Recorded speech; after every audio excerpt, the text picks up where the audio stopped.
But we don't have enough seats because we're getting so popular. So we acquired the Krusty Krab, which was a competing restaurant open right next to us, and we linked the seats. So as we got busier and busier and busier, we added more and more seats. Got to the point where we were sitting on 55,000 square feet of land with 3,000 seats. And that's kind of where I came in. I was working some different places, and I came back to work for the family. I'm like, you know what? We're not doing much to tell our story. You know, there's this another threat popped up that they were going to redevelop the entire waterfront again. Portugal Village was kind of in disrepair. It hadn't been taken care of. The community wanted to change. So they picked a developer, and that developer was going to tear everything down, including San Pedro Fish Market, and build something new. And I realized people don't know what we're doing. We're so head down, butt up working. We weren't telling our story. People didn't know our history. They didn't even know who the owners of San Pedro Fish Market were. They just loved coming there every weekend. So now you got social media popping up, and I thought this is a great opportunity to start telling our story. And the more we told our story, the busier we got. Basically, over the course of 10 years with double-digit sales growth, we went from $10 million a year to $30 million.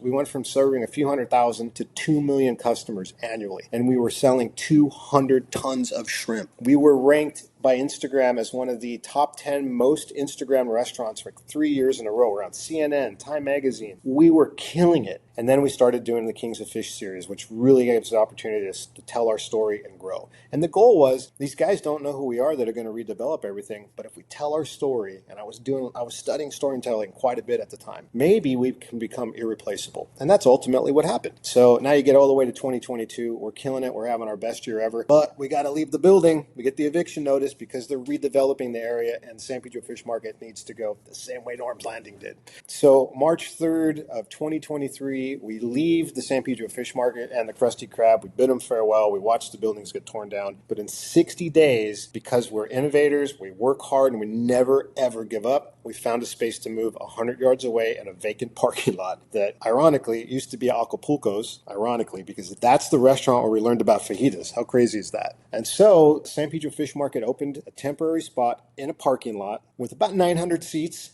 in 60 days. And we've been there for 2 years while we plan to rebuild. And you know what? Even though we don't have as many seats and we're not doing the same numbers we did before, I would say that we're still in the top probably 40 restaurants. For reference, when we had our 3,000 seats and 55,000 square feet, we were in the top 10 for the highest grossing independently owned restaurants in the country. So now we're only in the top 40 because we're in a parking lot operating out of FEMA trailers with temporary bathrooms and temporary everything, really. Now, what are we doing next? We're going to move in. We're going to expand into that Acapulco spot. We're going to add some more seats, and we're going to be there for about 5 years with 1,800 seats, and we expect to be doing pretty well. And then what's going to happen to the future San Pedro Fish Market? They tore this building down. What's up with this temporary parking lot situation? Well, I signed a 49-year lease to rebuild, almost exactly where we were before. So in the next couple of years, you're going to see us come back on 55,000 square feet with a state-of-the-art building designed to handle millions of customers. Pretty exciting stuff. And in the meantime, another irony, I was worried about this was going to happen, so we started thinking, how can we expand? So we looked over in Long Beach, and there was a Joe's Crab Shack, and it was available. Signed a lease and reopened that. Sadly, we opened it, February 2020, about 6 weeks before the pandemic. But the irony of that whole location on the waterfront in Alamitos Bay, Long Beach, is that it was originally a Rusty Pelican. The same people that built the Portugal Village built that restaurant. The same reason we got evicted the first time.